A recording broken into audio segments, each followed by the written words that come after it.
L'opinion ou les réponses de nos panélistes sont des réflexions personnelles basées sur leurs connaissances et expériences professionnelles. Il est fort possible que leur opinion diffère de la vôtre.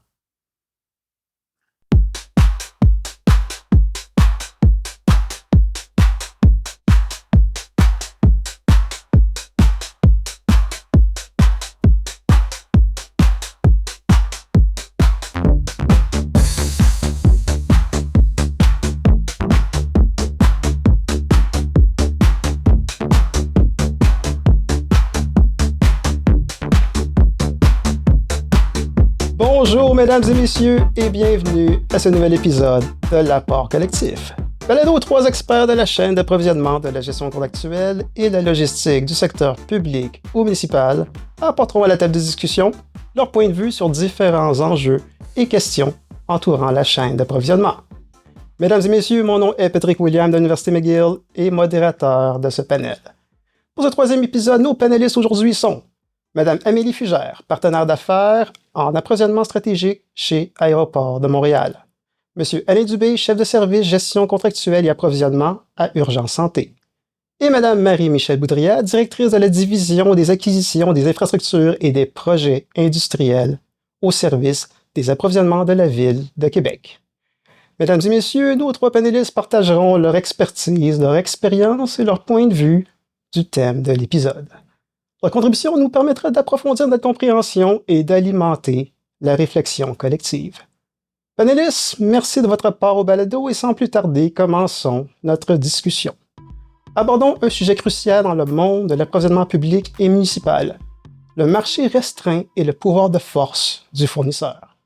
Dans plusieurs catégories d'achats, que ce soit en technologie de l'information, en services professionnels spécialisés, en pièces d'équipement ou même dans certains produits essentiels, les acheteurs se retrouvent parfois avec un nombre très limité de fournisseurs qualifiés ou disponibles. Cette réalité change complètement la dynamique habituelle de la mise en concurrence. Quand il y a peu d'offres, le rapport de force bascule. Les acheteurs doivent composer avec des conditions souvent dictées par le marché. Les termes et conditions du contrat proposé par le fournisseur pencheront en sa faveur au détriment de l'organisme public ou municipal. Cette situation soulève plusieurs enjeux, comme par exemple le maintien de la transparence et l'équité dans un marché à faible concurrence. Panélistes, nous allons explorer entre autres les sous-questions suivantes. Quelles sont les causes d'un marché restreint? Comment le pouvoir de force des fournisseurs influence les prix, les délais et les conditions contractuelles? Les stratégies pour conclure des contrats avec des fournisseurs ayant le monopole ou l'exclusivité d'un marché. Comme introduction, est-ce que quelqu'un pourrait en premier lieu nous expliquer ce qu'on entend par un marché restreint dans le contexte d'achat public? Je peux me lancer, si tu veux, Patrick. Majoritairement, quand on parle de marché restreint, on parle de marché que très peu de fournisseurs qui sont capables de répondre à tes besoins en tant que tel. Ça peut être pour plusieurs raisons. Ça peut être tout simplement, c'est que c'est une niche qui est très spécifique vraiment. Ou ça peut être tout simplement que tu es en région. Il y a un seul contracteur dans la région en tant que tel, ou il y a un seul fournisseur disponible dans cette région-là qui peut faire cette chose-là, puis qui peut faire ce type de service, qui donner ce type de service-là. Donc, c'est vraiment ça, le marché peut être soit dû à une spécificité, soit dû à une région, un manque de fournisseurs, un manque, ou avoir un produit qui est tellement spécifique que tu n'as pas, que personne qui peut faire ça en tant que tel. Puis tu vas être pris avec un nombre minimal de fournisseurs. J'ajouterais, Alain, à ce que tu dis que des fois, il y a des marchés dans lesquels il y a plusieurs fournisseurs potentiels. Les fameux marchés de revendeurs, en fait, c'est ce que je veux exprimer là. Quand on a un produit ciblé, mais qu'il existe une concurrence au sein de revendeurs, moi, j'embarque ça là, dans la catégorie de marché restreint parce que faut pas perdre de vue que c'est quand même le manufacturier qui fixe les prix de vente aux revendeurs. Puis les revendeurs ont peu de marge de manœuvre là, pour fixer les prix, c'est-à-dire qu'ils peuvent jouer sur leur marge d'administration et profit ou encore jouer sur les pourcentages d'escompte qui bénéficient du fournisseur en lien avec leur volume de vente, si on veut. Mais ceci dit, le gros du prix est quand même, et même des conditions de vente, est fixé par un manufacturier. Donc, j'embarquerai aussi ces marchés-là là, dans la catégorie de marché restreint. 100% d'accord avec toi. Puis souvent, dans ce type de marché-là, c'est premier arrivé, premier servi. Donc, le premier qui appelle leur manufacturier qui dit Hey, j'ai un bon deal pour la ville de Québec, quel prix que tu vas me donner? Ben, il va donner un prix. Puis quand les autres vont arriver, après ça, ils vont avoir des prix supérieurs à ceux-là. Donc, souvent, tu as parfaitement raison de ce côté-là. J'ajouterais aussi la technologie de l'information. Souvent, on a un produit qui existe dans notre organisation depuis tellement longtemps. Même s'il existe des alternatives sur le marché, le changer coûterait extrêmement cher à l'organisation. Ça fait en sorte de restreindre un peu pour cette organisation en particulier le marché. C'est ça. Donc, surtout en technologie de l'information, on le voit souvent, là. Ouais. Exact. Tu t'auto-restreins ton marché parce que tu ne veux pas faire de changement. Tu ne veux pas vivre un nouveau logiciel, une nouvelle implantation parce que ça coûte cher, etc. Donc, tu auto-restreins ton marché. Puis, la journée que ton marché est restreint, ben, ton fournisseur a une certaine avantage de prix que tu ne peux pas nécessairement, puis ils le savent. Donc, on a certains produits dans notre domaine, à nous autres, quelque part, où que le fournisseur sait que je vais devoir, à cause de certains brevets, etc. Donc, il sait que je vais devoir aller chez eux. Donc, tu ne te donnes pas nécessairement les meilleurs prix qu'il pourrait te donner si tu es en compétition avec quelqu'un d'autre. Bon, Alain, ce que tu dis, les fournisseurs sont très au courant. Ils savent que tu vas cogner à leur porte. Il y en a qui vont dire, c'est ça mon prix, c'est ça, ce sont ça mes termes et conditions, take it or leave it. Malheureusement, oui. Dans certains marchés restreints, c'est ce qu'on voit en tant que tel. Puis dans le médical aussi, hein, dans certains produits médicaux, il y a des spécificités de produits que tu arrives un certain temps, qu'il y a juste ce fournisseur-là qui crée cette compresse-là ou ce pansement-là ou cette machine-là ou quoi que ce soit.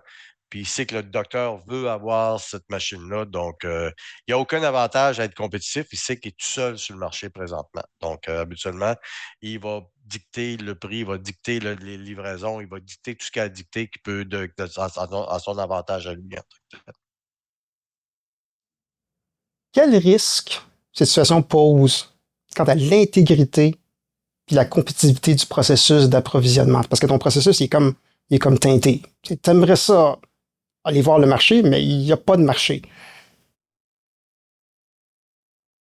Ben, en fait, sur la compétitivité, il y a d'abord, évidemment, on l'a nommé, là, le prix risque d'être plus élevé. Hein. Sans concurrence, les fournisseurs peuvent proposer des prix moins avantageux tout en s'assurant d'avoir le contrat, là, parce qu'ils savent que leurs rivaux, ben, il y en a soit pas ou très peu et les connaissent bien. Puis du côté des donneurs d'ordre, ben, comme on n'est pas capable de comparer les prix entre eux, on a de la misère à déterminer est-ce qu'on paye le juste prix quand on reçoit la soumission finalement du concurrent unique. Puis bien souvent, c'est d'année en année hein, que ces contrats-là se répercutent. Fait que notre base comparative est souvent le contrat précédent. Mais quand le contrat précédent vient du même fournisseur, ben, à un moment donné, c'est un engrenage là, qui continue. Donc, bref, un risque important, c'est au niveau des prix élevés. Aussi, quand on n'a pas de concurrence, gros risque au niveau du manque d'innovation, hein, parce que la compétitivité, on le sait, ça stimule l'innovation. Fait qu'un marché qui est fermé, ça peut mener à une stagnation de la technologie ou des façons de faire dans ce marché-là. Donc, le manque d'innovation, ça peut être très coûteux pour une organisation, non seulement au niveau du prix qu'on paye aux fournisseurs, mais parce que l'innovation, dans le fond, permet parfois de couper dans le temps de travail de certaines tâches, d'augmenter la performance ou la durabilité d'un bien, ou bref, toutes autres choses. Aussi, il peut y avoir des risques au niveau de la qualité de la prestation de service ou la qualité des biens. Les fournisseurs qui sont sûrs d'avoir des contrats, ben, ils n'ont pas à se surpasser hein, pour gagner un contrat ou pour exécuter ce dernier. Donc, ça peut affecter soit la qualité des biens ou des services qu'ils livrent. Ils savent aussi que le donneur d'ordre n'est pas très bien outillé pour résilier le contrat parce qu'il n'y a pas un plan B là, facile à exécuter dans ces cas-ci. Donc, ou faire une évaluation négative de rendement, ça ne donne rien de discarter un fournisseur si on sait très bien qu'on n'en a pas d'autres. Donc, le rapport de force là, se trouve vraiment changé.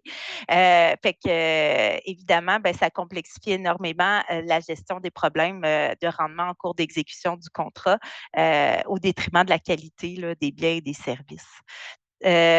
Puis aussi, une dépendance excessive aux fournisseurs, ça rend l'organisation quand même vulnérable en cas de défaillance, de rupture d'approvisionnement ou si le fournisseur fait faillite, cesse ses opérations. Bref, toute raison valable ou pas là, qui ferait en sorte qu'on ne pourrait plus faire affaire avec le fournisseur. On devient extrêmement vulnérable. C'est d'autant plus vrai quand on parle de biens ou de services qui sont critiques pour des opérations stratégiques de l'organisation. Ça peut nous rendre très vulnérables. Donc, c'est des situations qui peuvent mettre à risque notre organisation et ses bonnes opérations. Donc, voilà ma réponse à tes questions. Mhm. Et t'as J'ai aimé ce que tu as dit, Marie-Michel. Oh, vas-y, Amélie. J'allais juste ajouter, pour faire un lien avec notre dernier épisode, il y a un risque de collision de favoritisme qui peut se poser aussi là, quand il y a un seul fournisseur. Fait que des fois, en échange justement d'une meilleure performance ou d'un statut X, il pourrait avoir un risque là, à cet effet-là de petite enveloppe ou parce qu'on n'a pas de comparatif nécessairement dans le marché. Est-ce que le prix va augmenter? Est-ce que ça va. Donc, bref, je pense que les gens peuvent en tirer avantage d'une mauvaise façon. C'est une grosse perte de transparence. En bout de ligne, quand on regarde ça, si on prend la loi au Québec, qui a été faite, la loi publique au Québec, elle a été majoritairement basée, une des premiers codes, c'est la transparence. Donc, c'est une des grosses pertes de transparence que tu vas avoir de ce côté-là. Une des choses que Marie-Michel disait aussi, tu deviens vulnérable à ton fournisseur. Tu t'es pris avec lui, donc puis il n'y a aucun effort à mettre de mettre des efforts. Puis il ne faut pas oublier, hein, on est majoritairement souvent, on travaille dans le domaine public, puis il y a l'impact de la perception du public. Si tu as un seul et unique fournisseur, puis pour une raison quelconque, ta lumière est cassée sur le coin de la rue, puis il n'y a personne qui peut le changer à part ce fournisseur-là, puis tu vas l'avoir dans 6 mois, ta lumière. Tu fais quoi? Donc, le public va passer à tous les jours dire bon, ils n'ont pas réparé la lumière encore. Ils n'ont pas réparé la lumière encore. Donc, il y a vraiment un impact du côté du public que tu vas avoir qui est important de ce bord-là. Quand tu deviens vraiment à la merci de ton fournisseur, puis tu ne peux pas négocier grand-chose. Lorsque l'on parle de termes et conditions dans un contrat, tu connais ton fournisseur, tu dois signer un contrat avec lui. C'est lui qui te propose son gabarit de contrat. Tu aimerais ça proposer le tien, mais non, c'est le sien. C'est sûr que les termes et conditions dans le gabarit de contrat le favorisent versus toi. Comment tu approches ça? Comment tu essaies de négocier ces termes et conditions? Je vais te garrocher un mot dans le domaine public, bien sûr, l'appel d'offres. Même si tu sais que tu es un fournisseur unique, même si ton besoin va faire que tu es un fournisseur unique, en allant à un appel d'offres, c'est un contrat d'adhésion. Ton fournisseur n'a pas le choix de rentrer dans son contrat, de rentrer. Ça te donne le haut de main présentement pour pouvoir justement travailler avec ça. Quand tu vas avec lui, tu acceptes son contrat, tu acceptes ses clauses, tu acceptes ses choses, ça devient difficile de travailler. Donc, déjà, si tu vas en appel d'offres, tu peux le forcer à prendre ton contrat parce que ça fait partie du processus légal qui existe dans un appel d'offres. C'est unique, tu peux toujours négocier avec si tu veux renégocier avec, mais lui, il est obligé d'accepter ton contrat en tant que tel. Donc, c'est une des façons de faire quand tu es dans le public, qui te donne l'avantage justement de renégocier ton contrat, puis de fixer ton contrat que tu vas avoir. Puis il ne peut pas te donner son contrat en disant moi, je ne signe pas ça en bas parce que si tu fais un appel d'offres, tu soumissionnes, tu adhères au contrat parce que c'est un contrat d'adhésion. Je suis pleinement d'accord avec toi, Alain. Quand on part en appel d'offres, c'est clair que ça nous donne une chance, en tout cas, de faire valoir un maximum de clauses. Bien que, peut-être en cours d'appel d'offres, il y aura des demandes là, via le processus de questions-réponses pour assouplir certaines clauses et conditions. Mais bref, je suis d'accord avec toi, mais il existe quand même des cas de figure où on n'a pas le choix. Par exemple, on achète de la maintenance et support pour un logiciel, c'est quoi puis bon, il n'y a pas de revendeur pour ce logiciel-là. Ça serait quoi le rapport de faire un appel d'offres public pour ça? Les gens se poseraient cette question-là en voyant ça. Donc, puis il y a peu de chances aussi que le seul fournisseur réponde à l'appel d'offres public, puisqu'il sait très bien qu'il n'est pas en concurrence. Donc, dans certains cas de figure, on n'a pas le choix, on doit entrer là, dans cette valse de négociation-là. Puis bon, pour répondre à ta question, Patrick, Ben, en fait, la réponse est assez longue là, parce que, dans le fond, ce que tu nous demandes, c'est d'élaborer une stratégie de négociation. Là, fait que je peux t'en parler, là, mais bref, c'est un peu Un long parce que condensé. ça pourrait faire évidemment l'objet Un épisode par d'un elle-même. épisode, et même OK. plus, une Saison journée de 3. All right. formation. Mais ceci dit, tu sais, je vais y aller quand même sommairement. Quand on entre en négociation avec un fournisseur, c'est important de bien connaître ses besoins. Hein. Qu'est-ce qu'on cherche à obtenir, puis pourquoi on veut l'obtenir. Il faut aussi déterminer c'est quoi nos limites, qu'est-ce qu'on est prêt à accepter, tu sais, à accepter de la part du fournisseur, puis quelles limites on n'est pas prêt à franchir aussi.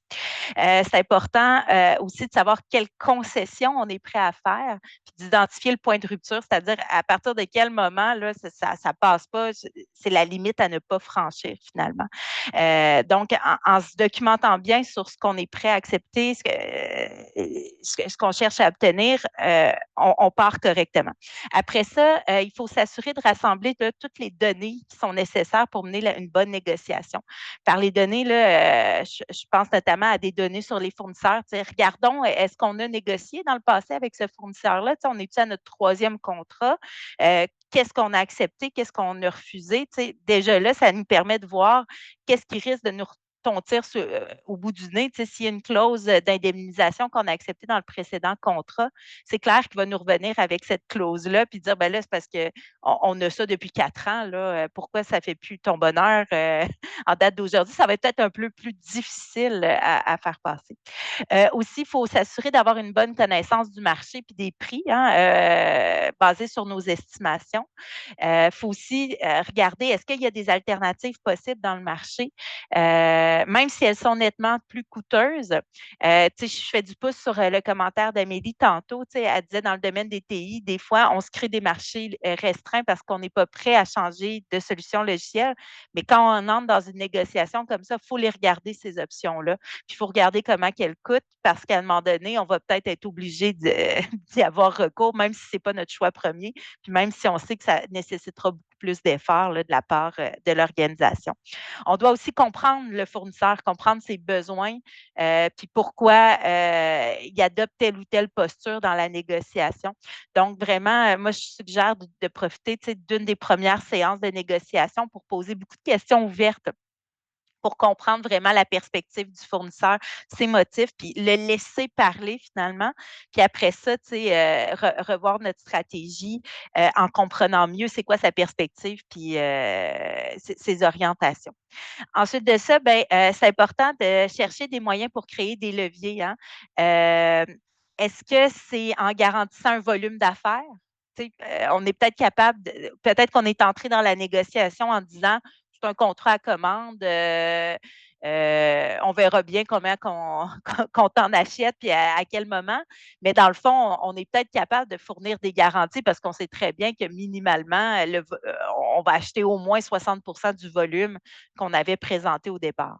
Est-ce que c'est en démontrant qu'on est un client fiable, en promettant de fournir soit de la visibilité sur notre rythme ou notre fréquence d'acquisition, sur nos volumes d'achat, notre fiabilité peut-être aussi au niveau qu'on paye bien, le fait qu'on est un organisme public, qu'on ne fera jamais faillite. Donc, bref, ça fait peut-être partie des leviers qu'on peut mettre de l'avant dans notre négociation.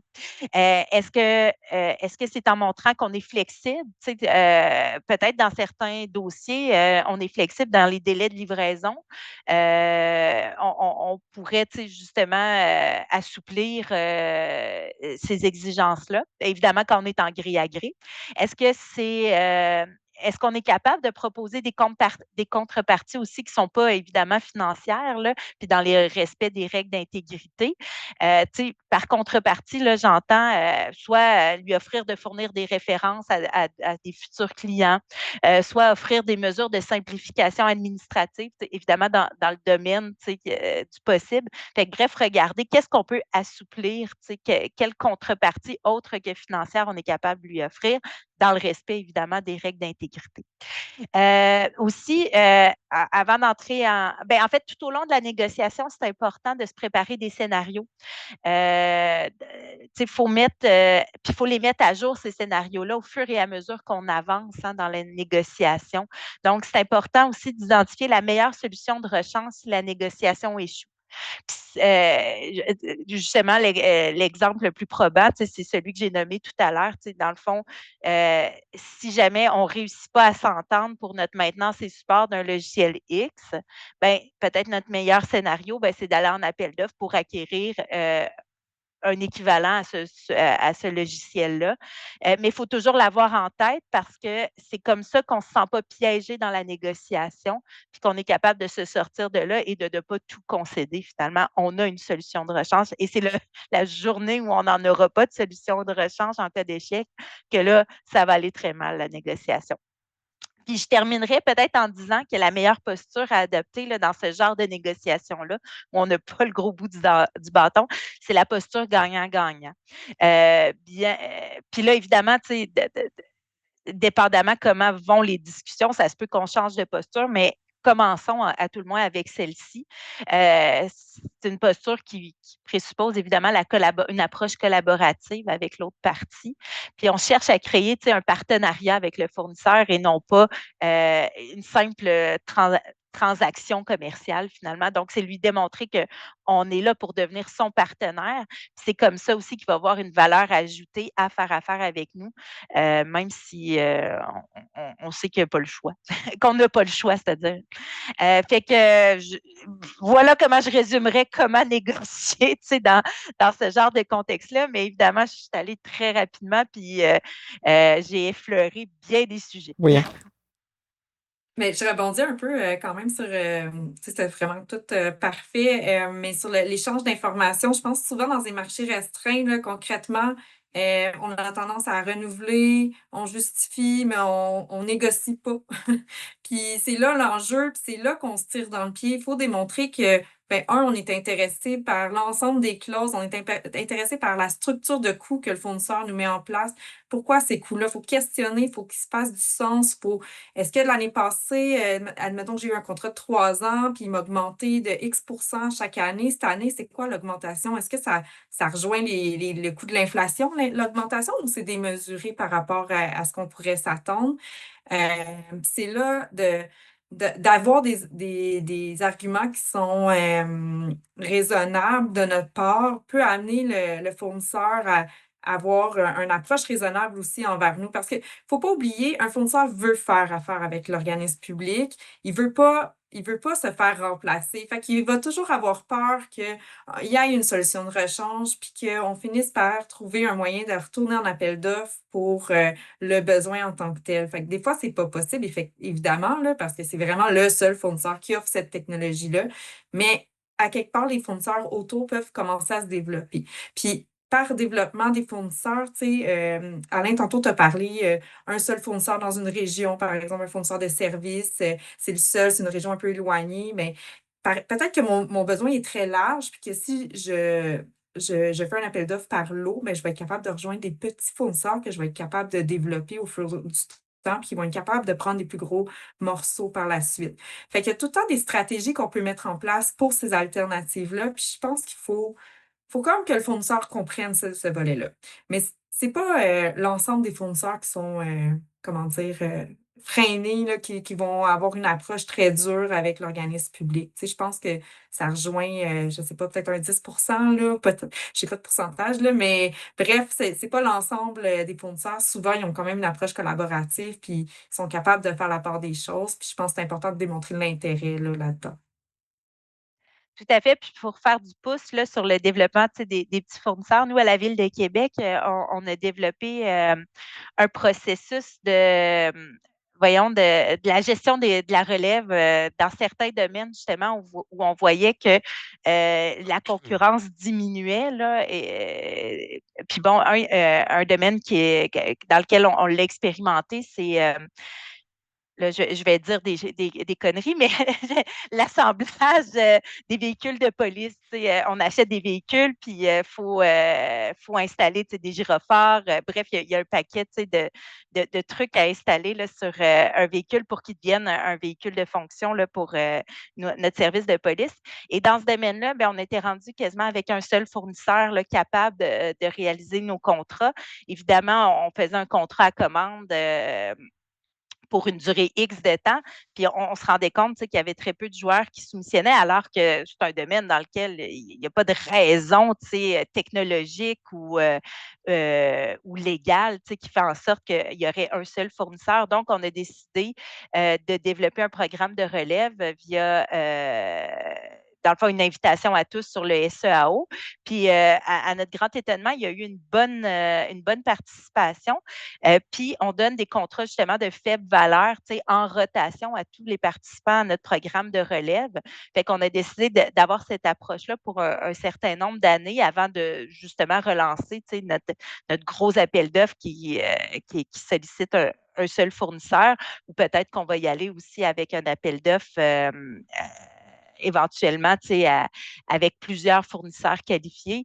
On le verra bien, mais bref, c'est des stratégies justement qu'on peut mettre de l'avant pour alimenter la concurrence. Puis quand on voit que notre marché est en train de perdre son intérêt pour les fournisseurs. Ah oui, Marie-Michel, moi, ce que tu viens de dire, là, c'est comme tu développes un marché, tu supportes ces petites organisations-là, ils acquièrent de l'expérience, puis ils vont être prêts à stepper up pour un appel d'offres de plus grande envergure. Exactement, c'est ça, en leur donnant de la business, puis en les coachant aussi. Hein.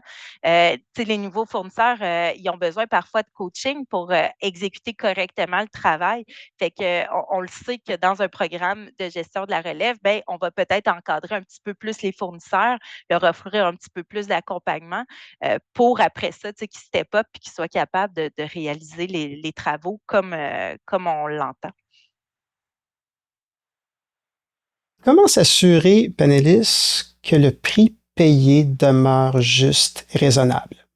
Moi, j'ai déjà travaillé dans l'aéronautique.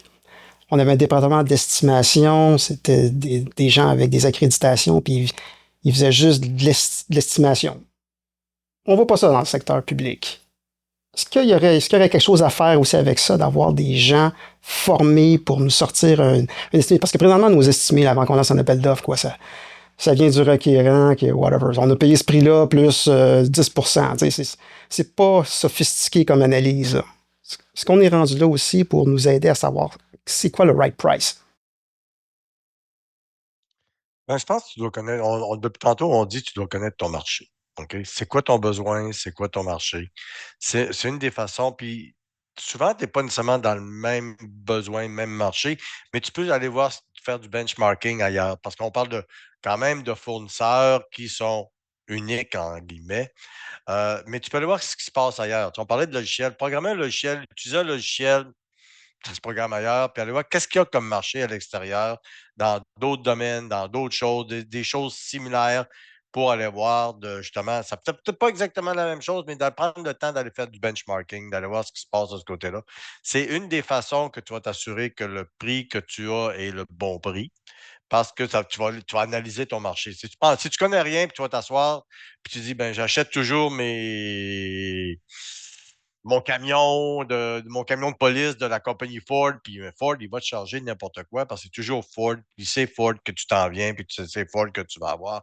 Donc, il faut regarder ton marché, il faut regarder ce qui se passe ailleurs, il faut regarder tes clauses. Tu sais, tu peux avoir des clauses de révision de prix dans tes contrats, là, en disant dépendant, puis le fournisseur va te donner un meilleur prix si c'est quelque part que tu es prêt à l'augmenter à tous les ans selon l'IPC, exemple. OK? Ben, il ne te chargera pas le prix que ton contrat dans 3 ans, parce que tu veux faire un contrat de 3 ans. Le fournisseur ne va pas perdre d'argent. Donc, s'il se dit qu'il va faire 1 000 plus 10 dans 3 ans, mais il va te charger 1 000 aujourd'hui en partant plus 10 pour ne pas perdre d'argent. Donc, il y a moyen de travailler des clauses de ce côté-là pour dire, y a-tu moyen de faire la révision de prix? On va faire des analyses, on va s'asseoir ensemble. Tu sais, on l'a dit depuis tantôt, là, quand tu es un fournisseur unique en tant que tel, tu ne peux pas le prendre comme un ennemi, il faut que tu le prennes comme un partenaire. Donc, vu que tu le prends comme un partenaire vraiment, il faut que tu travailles avec lui, puis il est gagnant. Lui aussi, il va être gagnant parce que si tu n'es pas tu n'es pas heureux de travailler avec lui, ben, tu vas faire un peu comme Marie-Michel disait tantôt, tu vas aller développer des nouveaux fournisseurs à l'extérieur. Tu vas aller faire d'autres choses, tu vas aller trouver d'autres fournisseurs. Puis tu vas chercher des solutions parce que tu es pris avec. Donc, tu vas t'organiser pour trouver des solutions. Donc, c'est une des façons en tant que telle de t'assurer que tu as toujours, c'est de tenir ton fournisseur en partenaire, puis dans une certaine stabilité. Donc, si tu es capable de faire ça, habituellement, tu vas pas m'avoir un prix assez juste dans ce que tu as besoin en tant que tel. Ah, je suis 100% d'accord avec ce que tu avances, Alain. En fait, le piège, hein, c'est c'est de baser notre estimation sur le contrat précédent plus l'inflation. Tout simplement, on risque de tomber dans une spirale justement de surcoût d'année en année et de pas voir clair. Donc, il y a vraiment les solutions qui avancent, Alain, sont 100% pertinentes. Puis des fois, dans d'autres domaines, par exemple, passons au domaine des services, ben, c'est peut-être de ventiler les opérations du contrat. Par exemple, voir quel corps de métier vont effectuer le contrat. Chacune des ressources, c'est à peu près quoi les taux moyens dans le marché basés sur des comparables de d'autres contrats qu'on a, basés sur des comparables qu'on a trouvés via une opération de benchmark. Après ça, estimer combien d'heures ça prend pour chaque corps de métier. Donc, bref, de ventiler chacune des opérations du contrat pour essayer de déterminer un coût qui n'est pas basé sur un précédent contrat, mais qui est basé sur une estimation beaucoup plus juste. Puis on ne devrait jamais conclure un contrat si on n'est pas capable de certifier que le prix est juste et raisonnable. Ça devrait être la base de notre travail d'approvisionneur, surtout quand on est dans des marchés restreints comme ça. Donc, bien d'accord avec toi, là. Puis, tu sais, dans le fond, je rajouterais un peu comme tu disais, Alain, il y a toujours une base de comparaison. Tu sais, par exemple, si j'ai un équipement médical hyper spécialisé avec une nouvelle technologie, cet équipement-là est peut-être le seul sur le marché à répondre à mon nouveau besoin. Mais il y a clairement d'autres modèles précédents qui existaient, qui n'ont peut-être pas la nouvelle technologie, mais on est capable de voir. OK, ben s'il coûtait, je dis n'importe quoi, 100 000, puis là, mon nouveau, c'est 150 000, ben peut-être ça fait du sens que le 50 000 de plus, ben ça vaut la technologie adaptée, ajoutée parce que, bon, ben moi, de mon côté, j'ai peut-être besoin de moins de personnel ou moins de diagnostic parce que ça va faire tout de suite ce qu'il faut. T'sais, bref, il y a faut voir les avantages de payer pour un produit plus spécialisé, niché, qu'il n'y en a pas d'autres sur le marché. Fait qu'il faut évaluer notre bénéfice de notre côté aussi, là, de le prendre. Puis aussi, un peu comme tu disais, Marie-Michel, tu sais, si j'ai un service, tu sais, par exemple en forfaitaire, puis, tu sais, souvent, ça va être un gros bloc, mais il ne faut pas avoir peur de demander tous les livrables. C'est quoi le nombre d'heures à chaque livrable? Puis, tu sais, c'est quel type de professionnel? Est-ce que c'est des seniors qu'il me faut? Parce que c'est très niché. Il y en existe pas d'autres sur le marché là, qui ont cette expertise-là. Puis il faut que ça fasse du sens. Fait que ça se peut là, que j'aille des professionnels très nichés qui sont à 200 de l'heure, mais il faut que ça reste raisonnable, puis il faut que ça soit vraiment une question de rareté là, dans le domaine. Puis toujours évaluer le bénéfice là, qu'on retire par rapport à ce contrat-là. Oui, même j'ajouterais dans certaines négociations où il a été difficile justement de faire du benchmark, on ne s'est pas gêné à demander des copies de factures aux fournisseurs de biens ou de services similaires qu'il a vendus à d'autres clients. Minimalement pour nous assurer à tout le moins qu'il fait qui donne son meilleur prix à notre organisme, le même prix qu'il est capable de fournir à d'autres clients. Donc, au moins, on est capable de voir, OK, ben, le prix qu'il nous fournit, c'est vraiment le prix de son marché à lui. En tout cas, c'est le prix qu'il fait à d'autres clients. Donc, il ne faut pas se gêner, en plus de demander des ventilations, aller demander des preuves, de OK, ben, montre-moi que c'est bel et bien ça, les prix que tu charges. Fournis-moi ta liste de prix publics, par exemple, c'est un autre outil qu'on peut utiliser pour valider certains prix ventilés de sa soumission. Fait que faut pas se gêner, poser des questions, puis il y a bien des affaires qu'on est capable d'obtenir là, en creusant un peu. Les fournisseurs sont de bonne foi. Là. Dans certains contrats qu'on peut, mais aussi, c'est comme tu disais, nous autres, on est rendu dans certains contrats qu'on demande donne-moi le prix plus un markup, plus un pourcentage supplémentaire. Donc, on demande au fournisseur de me prouver le prix qu'il a payé. puis on sait qu'exemple, c'est 10 ben, il va me fournir la facture, puis, puis on va avoir de son fabricant à lui, de son fournisseur à lui, plus un prix supplémentaire qu'il a fait de ce côté-là. Il ne faut pas se gêner parce qu'il faut contrôler le montant surtout dans des domaines qui sont uniques ou que des fournisseurs à marché restreint, il faut quand même contrôler les augmentations. Il ne faut pas avoir peur de faire des demandes. Puis le pire que tu vas te faire dire, c'est non en tant que tel. Mais il faut vraiment pouvoir être prêt à négocier puis prêt à tenir ton bout. Si tu dis, ah, il est tout seul puis tu laisses aller, ben, il va t'attendre au bout de la rue tout simplement puis il va faire ce qu'il peut. Le but, lui, c'est faire de l'argent le plus possible. Il ne faut pas oublier, un fournisseur, son rôle, c'est faire de l'argent le plus possible en tant que tel. Il y a des actionnaires, etc., etc. Donc, le but, puis toi, ton but, c'est de baisser tes prix. Donc, il y a toujours un terrain d'entente que tu peux arriver. Il fait assez d'argent, ton coût est là, mais il faut connaître son marché, il faut savoir, puis il faut être prêt à négocier, puis comme Marie-Michel a dit si bien tantôt, signe pas n'importe quoi. Quand tu n'es pas prêt, quand tu n'es pas confortable, quand ton petit ange sur l'épaule dit fais pas ça, peut-être serait bon d'attendre justement avant de le signer. Si tu n'es pas pressé, le fournisseur va comprendre peut-être qu'il se passe quelque chose aussi, puis va peut-être être plus agressif dans ce qu'il fait dans son prix aussi. Des dérogations possibles dans la loi des contrats des organismes publics, il y en a une que on appelle le 13-2. Seul contractant possible en raison d'une garantie ou d'un droit exclusif. Quand tu invoques le 13-2, tu n'as pas le choix, tu veux dealer avec ce fournisseur-là. Donc, encore une fois, tu n'as pas le choix d'aller avec lui, donc tu n'es vraiment pas en position de force avec le fournisseur quand tu invoques un 13-2. Comment qu'on peut s'en tirer là-dedans? Je pense que le 13-2, c'est une clause que c'est vrai, tu n'as pas le choix. Mais on a parlé depuis tantôt qu'on avait des fournisseurs uniques, qu'il fallait travailler avec ces fournisseurs uniques-là. Il faut justement voir. Le fait de prendre le 13-2 fait justement que tu as quand même de l'ouvrage de négociation à faire. Tu as quand même un ouvrage. C'est un item de loi. Demain matin, tu as un logiciel, tu ne veux pas changer ton logiciel, tu n'as pas le choix. Le seul gars qui a le code source, c'est lui.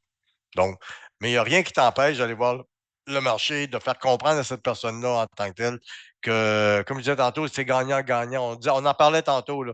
Le but d'une négociation, c'est pas j'ai tout puis tu as tout, ou j'ai rien puis tu as tout. Donc, quelque part, là, c'est gagnant-gagnant parce que plus longtemps je vais être heureux, moins que je vais chercher une solution alternative, puis plus longtemps, potentiellement, il va rester avec moi, il va faire de l'argent. Donc, il y a un mélange justement de faire ces deux choses-là en tant que tel, là, de continuer. Puis il faut aller voir si le 13-2 n'est pas une béquille que tu utilises pour te sauver l'ouvrage. Parce que souvent, malheureusement, le 13-2, c'est une béquille pour sauver l'ouvrage parce que ça veut dire que tu vas partir ton appel d'offres, tu vas devoir faire des analyses de besoins. On va regarder le même.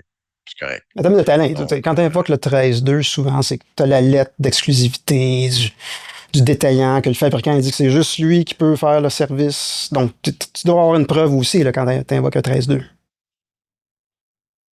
oui, tu vas avoir une preuve que c'est le seul fournisseur au Québec, peut-être.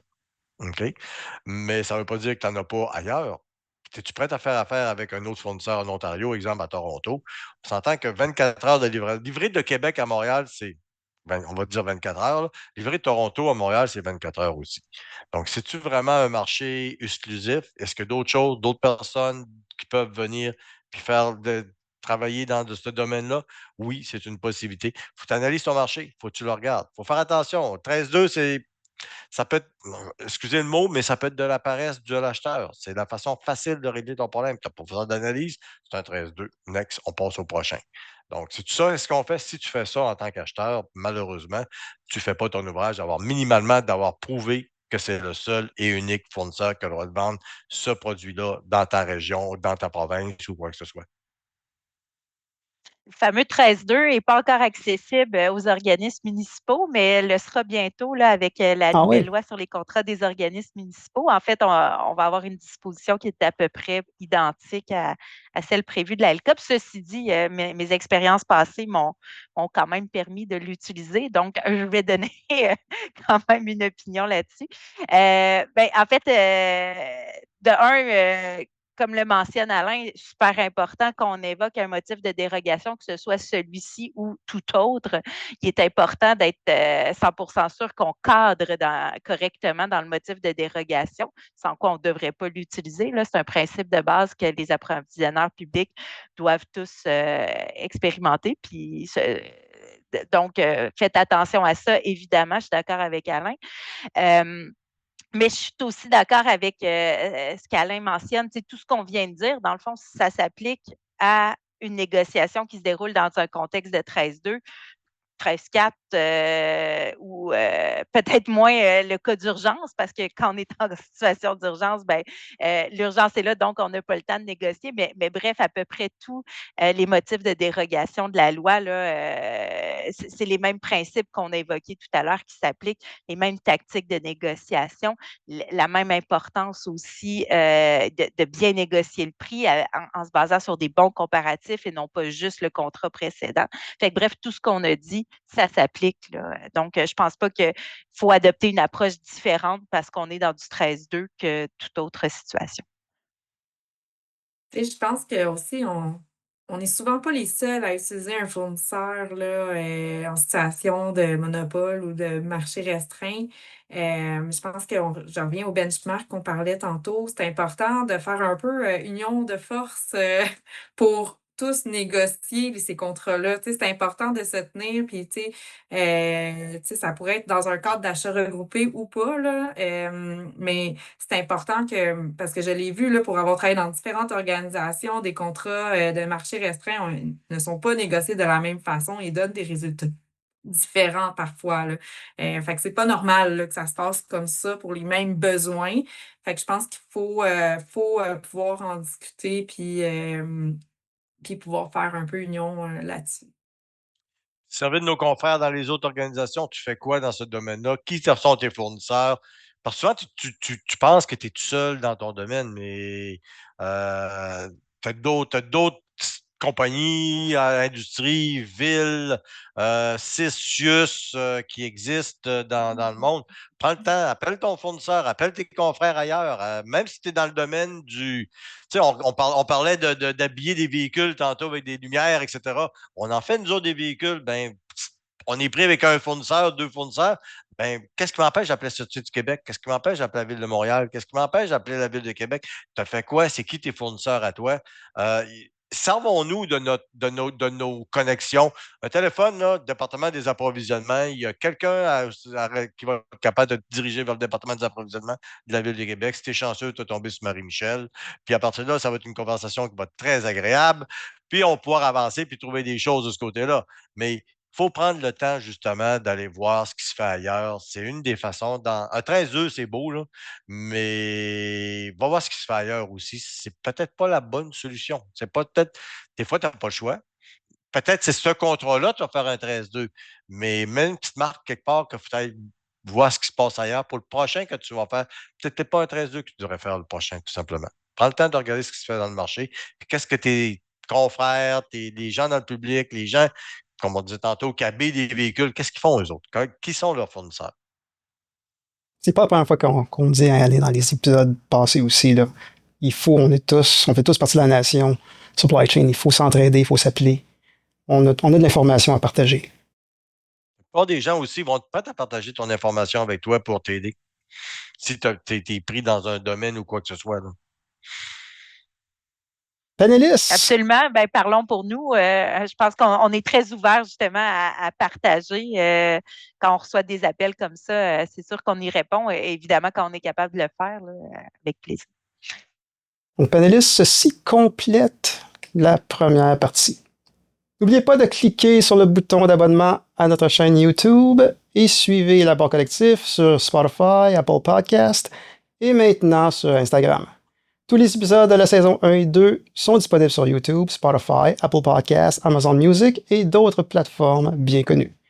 Et quant au prochain épisode de l'Apport Collectif, celui-ci sera disponible à la mi-décembre.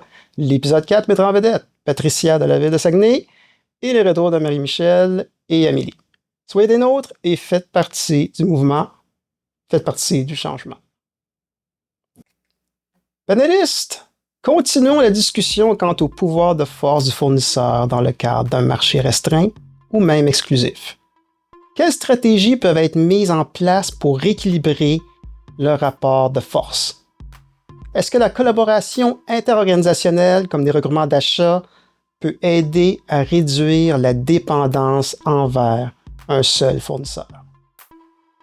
Si je peux me permettre, là, dans le fond, au niveau d'un regroupement d'achats, c'est sûr que ça fait en sorte, quand on a un besoin qui est quand même réparti là, dans la province, de d'aller chercher des avantages au niveau des économies d'échelle. Ça nous permet d'avoir accès à un besoin qui est assez uniformisé dans la province également. Si par exemple, je parle du côté de la santé, ça va être les mêmes produits qui vont être utilisés un peu partout.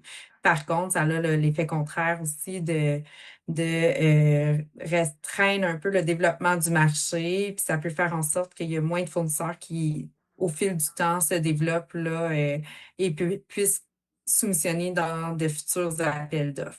C'est vrai, puis c'est pas vrai dans le sens que ces fournisseurs, les grands fournisseurs là, comprennent des produits qui sont de type fournisseur de bureau, que ce soit dans le médical, ils sont quand même pas seulement au Québec, là, généralement, là, ils vont se retrouver un peu partout en Amérique du Nord ou même internationalement. Fait que je pense que leur marché continue de se développer ailleurs. Mais c'est sûr qu'il faut être prudent là, si on ne fait pas des lots dans les appels d'offres ou qu'on ne fait pas des appels d'offres régionalisés, qu'on ne freine pas, dans le fond, le marché. Là, pardon. Peut-être, Amélie, je te poserais une question. Tu sais, de quelle manière tu penses que dans un appel d'offres divisé par lot, le fournisseur qui est national, finalement, le grand fournisseur national, de quelle manière tu penses qu'il pourrait remporter un lot, mais pas l'autre, si c'est vraiment le plus bas en concurrence avec un autre fournisseur national? Puis de quelle manière tu penses que le petit joueur local pourrait s'insérer là-dedans? J'ai comme de la misère à croire qu'avec les économies d'échelle dont bénéficient les grands fournisseurs nationaux, dans l'exemple des fournitures de bureaux que tu as nommé, ça pourrait vraiment changer quelque chose, le fait de lotir dans un même appel d'offres. Dans un même appel d'offres, Je excuse pense Amélie, je vais que peut-être embarquer 2 secondes. oui. L'avantage, c'est de le faire dans plusieurs appels d'offres successifs. Pas Oui, nécessairement à des dans un moments même appel différents. d'offres, à Ouais. des moments différents. Là, effectivement, j'adhère un petit peu plus, mais ben vas-y, Amélie, excuse-moi. Non, c'est moi qui ai été Mais coupé, donc je c'est moi pense qui que m'explique. chacun est un cas qui, oui, ben c'est ça. Chacun est un cas. Puis, tu sais, j'ai pas l'analyse d'un dossier devant moi en particulier, mais tu sais, je pense qu'on peut le faire par catégorie de produits. Là, tu sais, c'est des gros appels d'offres qui ont de multitudes de produits. Fait qu'il y a peut-être des catégories de produits qui sont un peu plus développées dans un marché québécois, par exemple, versus, je sais pas moi, un crayon X qui est comme la base puis qui est partout. Mais bref, il y a peut-être moyen de. Mais tu sais, l'important, c'est de vraiment connaître son besoin puis connaître son marché. Fait que faire une analyse de marché qui est vraiment élaborée. Connaître dans l'ensemble des produits, là, pas globalement seulement. Il faut voir, ça peut être dans le service aussi, là, mais voir vraiment c'est qui mes différents joueurs, c'est quoi mes différentes catégories de produits. Parce que des fois, on pense qu'on demande juste un crayon, mais il y a différentes sortes de crayons. Ben, il faut s'assurer de bien connaître toutes les nuances de notre produit pour pouvoir voir, bon, mais c'est quoi mes marchés, puis quel marché va répondre à quelle catégorie. Fait que ça, c'est important aussi de le déterminer. Donc, tu sais, je pense que ça, c'est une façon. Puis, c'est sûr que c'est pas magique, là, dans le sens que c'est des plus bas prix conformes. Donc, nécessairement, là, je vais avoir un fournisseur qui va remporter pour le plus bas prix. Je pense que j'ai vu des stratégies de plusieurs adjudicataires là, pour les mêmes produits ou les mêmes services. Je pense que ça aussi, ça peut venir donner des parts de marché là, à différents fournisseurs selon leur rang. Des fois, tu sais, si un produit n'est pas disponible à une place, il peut l'être à une autre. Fait que je pense qu'il y a différentes stratégies qui peuvent être mises en place là, justement dans des regroupements là, plus grands là, au niveau des appels d'offres. Non, tout à fait, tu as bien répondu. Effectivement, par catégorie de sous-produits, parce que la fourniture de bureau, hein, ça peut être bien large. On peut passer du papier au crayon à des petits équipements, comme par exemple mes écouteurs. Donc, je pense que oui, faire des catégories. Peut-être que certains sont plus compétitifs sur certaines catégories de produits que d'autres. Puis Oui, puis effectivement, l'adjudication de contrats à plusieurs fournisseurs permet de garder, tu sais, de garder intéressés finalement certains fournisseurs plutôt que de les évacuer pour 4-5 ans. Hein. Parfois, les contrats sont à long terme comme ça. Mm. oui, puis tu sais, il y a des achats qu'on fait qui ne sont pas nécessairement avec des joueurs. Tu sais, si mettons, je penserais au mobilier de bureau, tu sais, je pense qu'au Québec, on a quand même plusieurs fournisseurs là, qui font du mobilier administratif ou peu importe. Là. Fait que tu sais, il y a des types d'achats qu'on peut faire que le marché est quand même.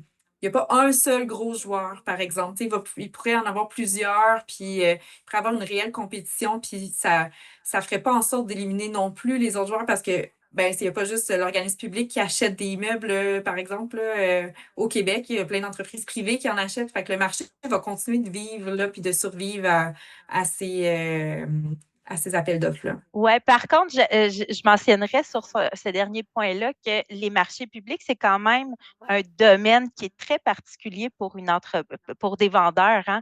Donc, si l'entreprise n'est pas une entreprise là, nationale qui fait affaire avec d'autres provinces et tout ça, mais que ce sont plus des organismes locaux, ben, s'ils perdent la business organisme public, ben, ils risquent de se démobiliser de ce côté-là et ne plus avoir l'expertise au sein de leur entreprise pour être capable de soumissionner sur des appels d'offres publics. Parce qu'on ne se le cachera pas, ça vient avec une certaine complexité, les processus d'appels d'offres publics, et ça te prend quand même quelques joueurs au sein de ton entreprise qui comprennent les processus et qui sont capables de soumissionner.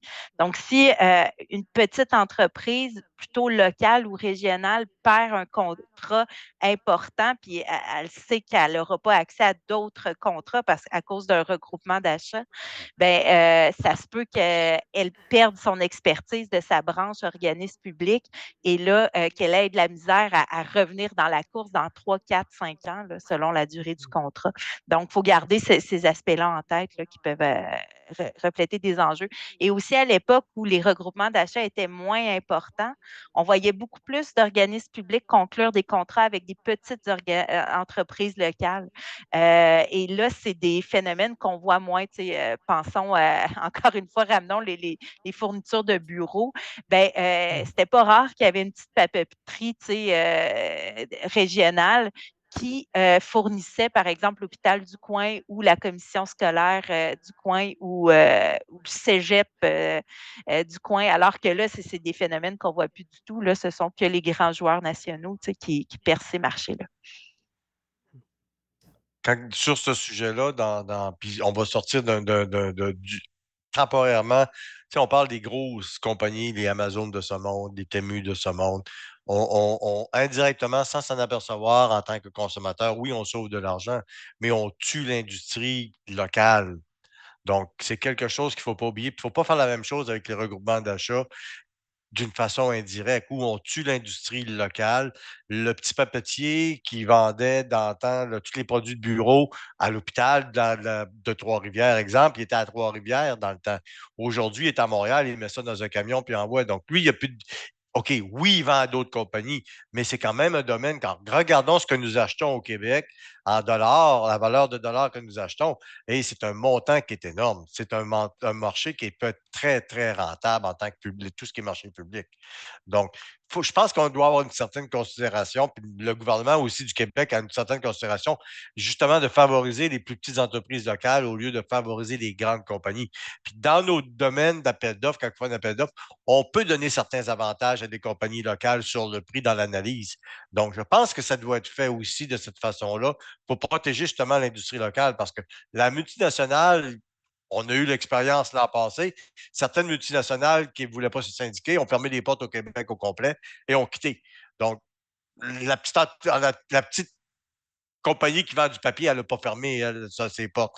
Donc, il y a quand même une stabilité d'avoir des petites compagnies québécoises qui travaillent plus petites compagnies québécoises qui travaillent plutôt que d'aller des grosses multinationales. Tu payes pas cher. C'est pratique, c'est le fun. Mais quelque part, tu tues l'emploi. En tant que gouvernemental aussi, on a quand même une grande responsabilité de ce côté-là. Exact. Puis, dans le fond, dans certains domaines, on n'a pas le choix de faire affaire avec les regroupements d'achats. Tu sais, les lois le prescrivent parfois. Mais ça serait bien de penser, tu sais, à ajouter peut-être un aspect qualitatif, comme tu l'effleures, là, Alain, à nos appels d'offres pour justement favoriser d'autres aspects que seulement le prix. Tu sais, parce que, dans le fond, c'est pas impossible d'ajouter une valeur qualitative à ce genre d'appel d'offres-là. La Donc, loi est bref, conçue en analyser fonction de ça. correctement. Oui, exact. Parce que c'est ça, je vous entends que OK, c'est bien, le regroupement d'achat, l'union fait la force. Mais il y a un côté sombre aussi au regroupement d'achat qui ça peut vraiment faire mal aux plus petites organisations parce que ce sont des volumes incroyables. Donc, ceux qui gagnent, c'est parce qu'ils ont un volume aussi déjà, mais ça impacte les petites organisations qui, les autres, ont peut-être pas grand chance de remporter ces regroupements d'achat-là. Exact. Bien, en fait, là, on a regardé la question du regroupement d'achat sous la sphère concurrence. Hein? Parce qu'il y a d'autres lunettes qu'on peut mettre. Créer des fournisseurs uniques. Créer des fournisseurs uniques. Évidemment, il y a d'autres lunettes qu'on peut mettre quand on analyse les regroupements d'achat et ce ne sont pas les lunettes qu'on a mis aujourd'hui. Donc, je tiens à le préciser, là, il y a des grands avantages au regroupement d'achat. Oui, mais il y a un épisode qui s'en vient. On va parler de regroupement d'achat très bientôt. Exactement, c'est pas l'objet. Là. Nous, on est dans la concurrence. Question pour vous, panélistes. Faut-il repenser les exigences techniques pour élargir la concurrence? Peut-être que c'est ça qui manque aussi des fois. Tu es pogné avec un fournisseur, mais là, OK, change tes requis, ton volet technique, puis peut-être ça va ouvrir le marché. Je pense qu'on doit changer la façon qu'on pense. Tu sais, quand tu me dis devis technique, là, je veux telle chose, tel numéro, telle place, telle hauteur, je pense qu'il faut changer notre façon de travailler, puis il va falloir regarder pour dire à nos fournisseurs, voilà mon besoin, voilà je veux ce que ça fait, voilà ce que j'ai besoin que, tu sais, je vais prendre, il neige présentement à l'extérieur, là, je veux quelque chose pour nettoyer la rue. Donc, ça peut être un loader, ça peut être un camion. Ça doit faire ci, ça doit faire ça. J'ai besoin que c'est capable de faire tant de kilomètres, tant d'heures, travailler tant d'heures, etc., etc. Au lieu de dire, je veux une niveleuse, je veux un camion, je veux ça. Donc, tu dis, j'ai besoin d'avoir quelque chose qui va nettoyer la rue, d'enlever la neige, la tasser, la fondre automatiquement, la faire disparaître dans la 4e dimension. Peu importe c'est quoi ton besoin, tu donnes ton vrai besoin. Juste ton besoin, puis tu laisses les fournisseurs te proposer quelque chose. C'est sûr, c'est plus d'ouvrage que de dire ben, je veux ça, puis si t'es pas là, je te tasse tout de suite en partant. Mais si vraiment tu veux développer un marché d'innovation ou quoi que ce soit, il y a peut-être une technologie que tu connais pas, il y a peut-être quelque chose que tu sais pas. Tu veux un thermomètre, puis tu dis ah, je veux ça. Ben oui, mais si tu veux ça, peut-être quelque chose d'autre qui fait le même ouvrage, qui va te donner le même besoin, qui est beaucoup meilleur, mais que la personne, quand elle regarde ton devis technique, elle dit ah non, mais je ne rentre pas là-dedans, moi. C'est pas ça exactement. Tu veux du bleu, puis moi, je vends du vert. Ben, le vert fait l'ouvrage, puis le bleu aussi. Mais je pense que on doit changer nos façons de faire des devis, puis de travailler beaucoup plus. Quel est le résultat final de mon besoin que je veux avoir? Puis laisser les fournisseurs devenir imaginatifs et me dire ben, je peux te faire ça de cette façon-là. Puis regarder c'est quoi le résultat. Puis faire du benchmarking, des tests, du benchmarking ou quoi que ce soit, dire hey, c'est vraiment un produit qui est moins cher, qui rencontre mon besoin, qui fait ce que j'ai besoin de faire. C'est une des choses, je pense, qu'on va devoir regarder si on veut vraiment développer, si on veut vraiment des choses. Puis on veut des nouveaux fournisseurs au lieu de commander toujours le camion bleu avec la petite lumière puis le signe en avant parce que c'est ça que je veux avoir. Donc, mais si c'est un camion vert, quel ouvrage, pourquoi pas? Je suis assez d'accord avec toi, Alain. Tu sais, je pense que, tu sais, en ce moment, la façon de monter nos devis, puis que ça peut facilement devenir restrictif si je me tiens pas aux exigences essentielles. Tu sais, si je rajoute des nice to have là, dans mes devis, des fois, on ne sait pas que c'est des nice to have. On pense que ben tel équipement est fait de telle façon. Donc là, j'ai écrit mes requis, puis finalement, ben, c'était pas l'ensemble des exigences qui étaient essentielles là, à mon besoin. Puis là, ça peut éliminer éliminer inutilement des fournisseurs sans qu'il y ait une justification derrière. Je pense que c'est vraiment... C'est sûr qu'il y a quand il y a un devis qui est écrit, il faut s'assurer justement de valider là, qu'il n'y ait pas de restriction de marché là, de la façon qu'on le fait. Mais il arrive toujours des situations où est-ce que on avait des angles morts puis on n'a pas pu les déceler là, avant le lancement d'un appel d'offres. Le rôle du fournisseur, d'un autre côté, c'est de les relever, là, ces exigences-là qui ne peuvent pas répondre. Des fois, c'est des petites choses, c'est anodin, mais ça fait en sorte d'éliminer un fournisseur, puis c'est là que ça crée un problème, là, que ça crée un problème à l'ouverture des soumissions si le fournisseur ne l'a pas décelé là, durant. Puis j'ai déjà vu ça, là, des fournisseurs qui répondent à un appel d'offres, puis au lieu de nous dire ben, je ne suis pas conforme à telle exigence, ils font juste écrire dans leur réponse qu'ils ne sont pas conformes à une exigence, puis on ouvre les soumissions, puis bon, on est un Rejet. peu pris avec ça. Rejet. Euh, C'est un scratch. Ben, c'est ça. Fait que, tu sais, je pense qu'il y a des parcours de l'innovation là, qui permettent, Alain, d'aller un peu plus dans le sens que tu parles, vu que c'est des nouvelles technologies puis qu'on peut difficilement nommer les exigences là, d'un point de vue super objectif. Là, il faut que les fournisseurs aillent avec il faut avoir des devis de performance un peu plus, là, avec un résultat attendu et non le comment faire là, pour se rendre au résultat.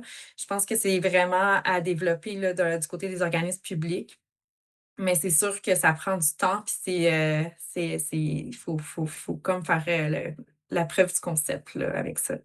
Oui, ben en fait, dans la loi sur les cités et villes, puis clause d'ailleurs qui sera reprise là, dans la loi sur les contrats des organismes municipaux, en fait, dans le domaine municipal, en d'autres termes, c'est une obligation de la loi hein, de décrire nos devis en termes de performance.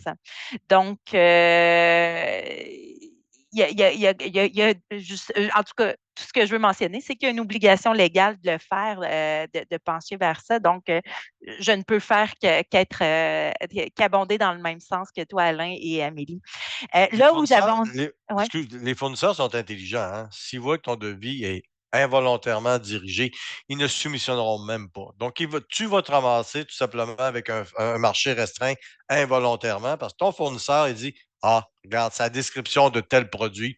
Ils veulent ça, donc je ne soumissionnerai même pas là-dessus. Je Ben, pas mon temps. c'était justement là que je m'en allais. Là où je m'inscris peut-être un peu plus en faux avec toi, Amélie, c'est sur l'aspect, ben, c'est la responsabilité des fournisseurs de nous relever qu'est-ce qui ne va pas dans notre appel d'offres. Je ne suis pas d'accord avec ça, moi.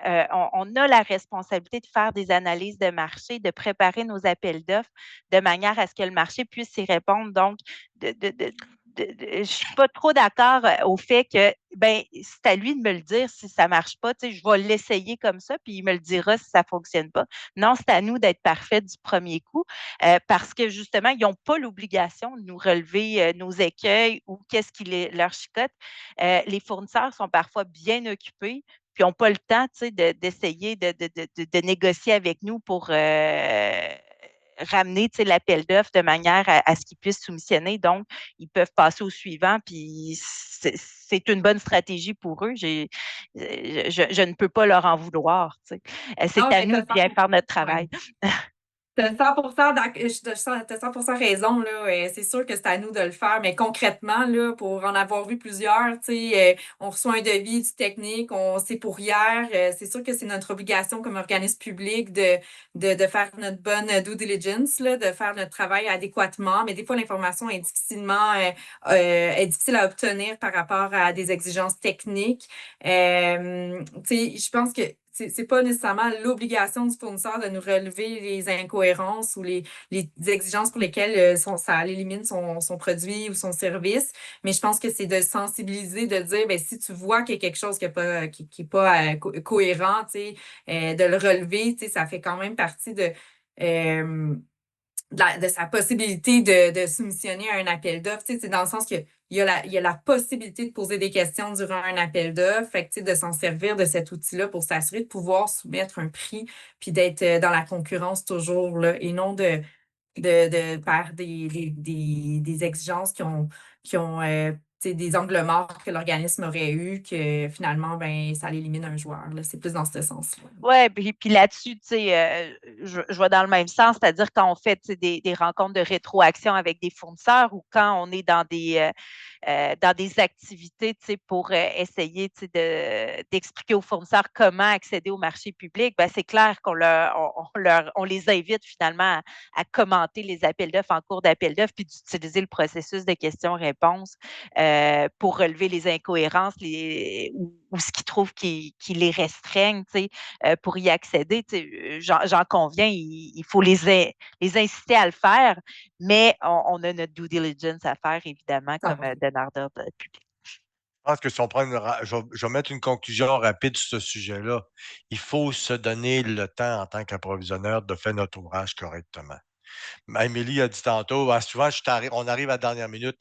Oui, mais il faut prévoir nos dossiers, justement, 1 an, même 2 ans d'avance. On vient de publier, il faut préparer le prochain quand on peut le faire. C'est pas facile, je sais que je suis je suis ma licorne avec des lunettes roses, mais si on pouvait arriver là, justement, à préparer nos dossiers, on aurait le temps de les travailler, on aurait le temps de les amener. Puis avec ce qui se passe, moi, je suis du réseau de la santé, vous le savez. Donc, tout ce qui se passe dans le réseau de la santé présentement, c'est loin d'être facile, mais il faut quand même essayer de tendre vers cet objectif-là pour se donner le temps, justement, d'avoir des bons devis, des bonnes choses. Sinon, ben, vous êtes toujours à la dernière minute puis vous répétez les erreurs du passé, tout simplement. Exact. Puis peut-être, Patrick, ta question, je la trouvais très ciblée, mais dans le fond, tu sais, voyons, réduire les exigences ou en tout cas adapter les exigences de notre appel d'offres au marché, c'est une des stratégies qu'on peut mettre de l'avant pour rééquilibrer le rapport de force là, avec les fournisseurs de manière à ouvrir un petit peu plus les marchés puis à trouver d'autres fournisseurs. Mais il existe quand même d'autres stratégies. Puis je pense que ça vaudrait la peine de les regarder, chers collègues, puis pour nous lancer sur cette discussion-là, je vais lancer une idée comme ça. Je pense qu'on peut regarder aussi avoir à peut-être simplifier nos processus, même si la loi nous prescrit bien des affaires, là, gardons quand même en tête que pour des PME, par exemple, qui n'ont pas toujours des ressources disponibles pour monter des cahiers de soumission, ben, le fait de demander 56 000 attestations puis 56 000 à faire, qu'on ajoute en surcroît de ce que la loi nous prescrit de demander, c'est peut-être pas nécessaire. Il y a peut-être des choses qu'on peut valider en cours d'exécution de contrat. Peut-être que bref, peut-être que pour un domaine X, ça vaut peut-être pas la peine de faire du qualitatif. On est peut-être mieux de se rabattre vers du plus bas prix conforme si on veut aider là, certaines PME à du moins tenter l'expérience de nos appels d'offres.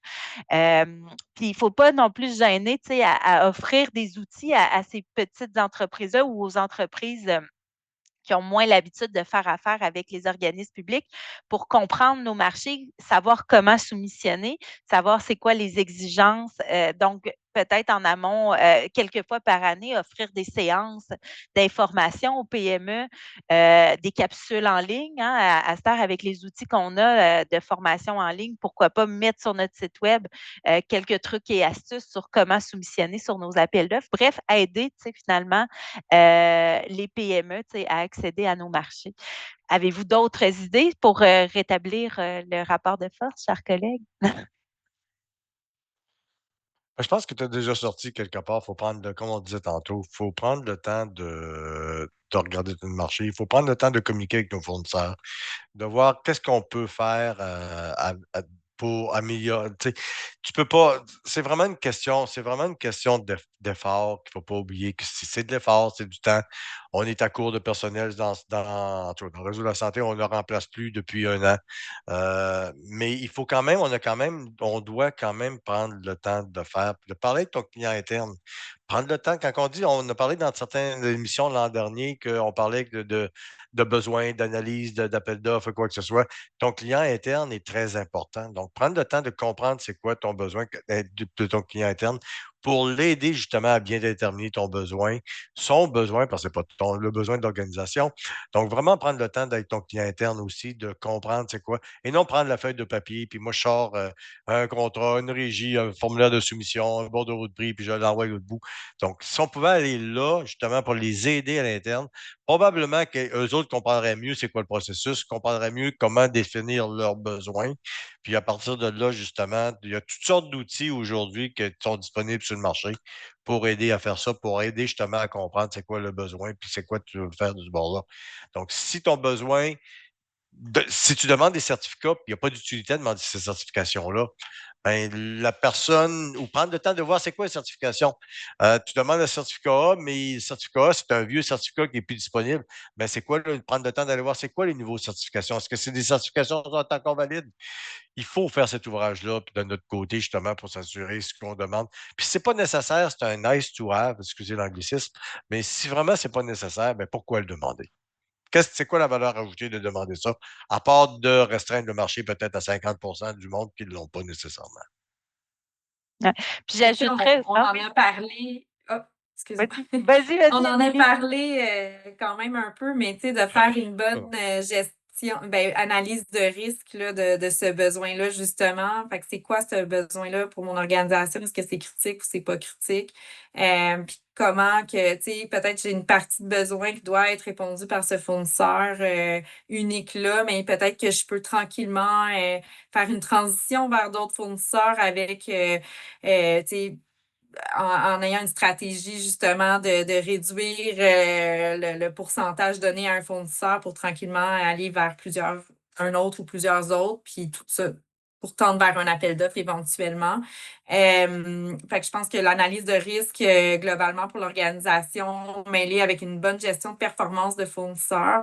Fait que est-ce que c'est un bon fournisseur, mon fournisseur unique? Tu sais, on parle beaucoup de négociations difficiles potentiellement avec un fournisseur, mais est-ce que c'est livré adéquatement? Est-ce que ça répond à mon besoin entièrement? Puis est-ce qu'on est satisfait à l'interne? Je pense que ça part de cette analyse-là de performance de fournisseur qui peut nous mener à avoir des stratégies différentes dans l'organisation. Souvent, la gestion de performance, c'est quelque chose qu'on va laisser aller, hein, tu sais, au niveau de la gestion contractuelle ou des approvisionnements. On va se rendre à donner le contrat, là, on a livré, puis après, ben, on attend que le requérant nous appelle s'il y a un problème. Mais je pense qu'il faut être plus proactif de ce côté-là, valider justement si les livrables sont bien rendus, puis comment amorcer des discussions là, dans l'organisation pour trouver des nouvelles stratégies. Ah, c'est tellement vrai, surtout en situation de fournisseur unique. Là, si on ne gère pas la performance, ben, on va avoir difficilement de la misère à trouver des solutions de rechange le temps venu de renouveler le contrat. Puis même, j'ajouterais, ben, dans les cas, évidemment, où on n'est pas en situation de fournisseur unique, mais on sait qu'il n'y aura pas grand monde qui va répondre à nos appels d'offres, encourager la participation de nouveaux fournisseurs. Faites des analyses de marché, comme on l'a dit précédemment, pour essayer d'en trouver d'autres sources d'approvisionnement. Appelez vos collègues des autres organismes qui ont le même genre de besoins. Peut-être qu'ils en connaissent des nouveaux fournisseurs que vous ne connaissez pas. Euh, Explorer peut-être d'autres régions que la vôtre. Peut-être que là, ça va être une clé de succès. Puis, gênez-vous pas à publiciser votre appel d'offres, c'est-à-dire que les quelques autres fournisseurs que vous aurez trouvés par cette analyse de marché-là, ben, gênez-vous pas de leur dire Hey, je suis en appel d'offres présentement, allez sur SEAO, ça pourrait vous intéresser. Tout le monde qui savent Surtout, que SEAO existe, hein. exact. Les petits fournisseurs qui peuvent peut-être faire l'ouvrage, le petit électricien, là, c'est peut-être pas un bon exemple parce que c'est dans la construction puis ils le connaissent probablement, mais il y a certains fournisseurs qui ne savent même pas que ça existe. Donc, tu publies, puis c'est toujours les mêmes qui reviennent. C'est toujours les. Puis tu dis, Mm. ah, mais pourquoi c'est les mêmes? Ben, c'est parce qu'ils ne savent même pas que ça existe à ce haut. Puis nous autres, on a l'obligation de publier là. Mais c'est bon des fois, comme disait Marie-Michel tantôt, d'aller voir ton marché et de dire, hey, je suis intéressé. Voilà le site web, voilà, inscris-toi. Tu as des chances peut-être d'avoir un contrat. Donc, il y a des gens qui, justement, quand tu leur donnes cette chance-là, ils vont le faire. Puis simplifier ce qu'on demande. Oui, on a des minimaux d'obligations, mais essayer de rendre la vie à ces plus petites compagnies-là. Ils n'ont pas des avocats, des ingénieurs, des architectes à tour de bras pour répondre à nos gros devis. Donc, comment qu'on peut regarder pour simplifier, on rend ça facile pour eux autres, justement. Et puis, tu sais, on parlait beaucoup aussi de solutions technologiques, là, qu'on est souvent pris. Puis, tu sais, des fois, c'est dans la négociation des clauses. Tu sais, je sais que c'est pas dans tous les cas là, où est-ce qu'on pourrait avoir un certain pouvoir sur le résultat, là, mais tu sais, d'avoir la propriété des données. Fait que, tu sais, quand on a des logiciels un peu plus maison, qui ont été développés, très nichés par une expertise, que c'est assez local, mais qu'il n'y en a pas d'autres là, qui offrent ce même logiciel-là pour un besoin très, très précis, bien, s'assurer d'avoir main mise sur les données à la fin pour pouvoir reprendre soit le développement à l'interne, parce que ça aussi, c'est important. Hein? On fait beaucoup d'impartitions là, dans nos organisations, mais il y a peut-être des avantages à avoir ça à l'interne aussi. Fait que ça peut faire partie de l'analyse de la stratégie à mettre en place. Donc, c'est ça, il faut voir quelles clauses, quelles exigences dans mon contrat qui peuvent m'aider à tendre vers une meilleure transition éventuelle. Ah, tu effleures un sujet super important. Ne créons pas de situation de non-concurrence avec un précédent contrat. Ça, c'est la clé du succès, là. Donc, si on fait développer un logiciel maison, ben, assurons-nous d'acquérir la propriété intellectuelle des codes sources pour justement être capable de le faire évoluer ou par une autre compagnie. Donc, ça, c'est super important de faire attention à ces aspects-là quand on met en place un contrat, de ne pas créer de situation de monopole, autant se faire que peu. Éviter cette dépendance-là, oui. Exact. Et quand on acquiert un nouveau logiciel, assurons-nous d'aller chercher la maintenance et support pour toute sa durée de vie utile anticipée. Ne commettons plus des erreurs du passé on va en appel d'offres pour un logiciel, puis on achète la maintenance et support pour 2-3 ans. On sait très bien que des logiciels de mission, on va les utiliser pour au moins 10 ans. Donc, allons nous chercher là, toutes les options nécessaires pour ne pas se retrouver en situation justement de fournisseur unique. Merci beaucoup, panélistes. Mesdames et messieurs, les marchés restreints posent un véritable défi pour les organismes publics et municipaux. Quand le nombre de fournisseurs est limité, la marge de manœuvre des acheteurs se réduit et le rapport de force tend à favoriser le fournisseur. Mais il existe des leviers pour reprendre un certain équilibre, mieux planifier les besoins, mutualiser les achats entre organisations, diversifier les stratégies contractuelles ou encore investir dans la connaissance du marché. L'important, c'est de comprendre le marché, de s'y adapter et d'y agir de manière stratégique. Et c'est ainsi que se conclut cet épisode de l'Apport collectif. Un immense merci à nos panélistes Marie-Michel, Amélie et Alain pour leur générosité et leurs réflexions éclairantes. Un remerciement à nos partenaires qui ont pour mission, tout comme nous, de faire avancer la profession. Merci également à vous, mesdames et messieurs. L'Apport collectif n'existerait pas sans votre support et vos commentaires positifs. Aussi, j'aimerais remercier à nos panélistes fondateurs, M. Gabriel Artaud, pour sa grande contribution à l'Apport collectif. Le 2 novembre dernier, Gabriel a été élu comme conseiller municipal de la municipalité de Sainte-Mélanie. Faute de temps, Gabriel quitte l'Apport collectif, mais il a contribué grandement à développer la notoriété de ce balado et de la profession d'approvisionneur. Tu auras toujours ta place avec nous, Gabriel. Mesdames et messieurs, mon nom est Patrick William. Faites partie du mouvement, faites partie du changement et aidez-nous à valoriser la profession. On se revoit le mois prochain avec Marie-Michel, Amélie et Patricia, où nous aborderons l'établissement des critères d'évaluation de la qualité dans le cadre d'un appel d'offres basé sur le rapport qualité-prix. Encore une fois, merci et à bientôt. Merci beaucoup, panélistes.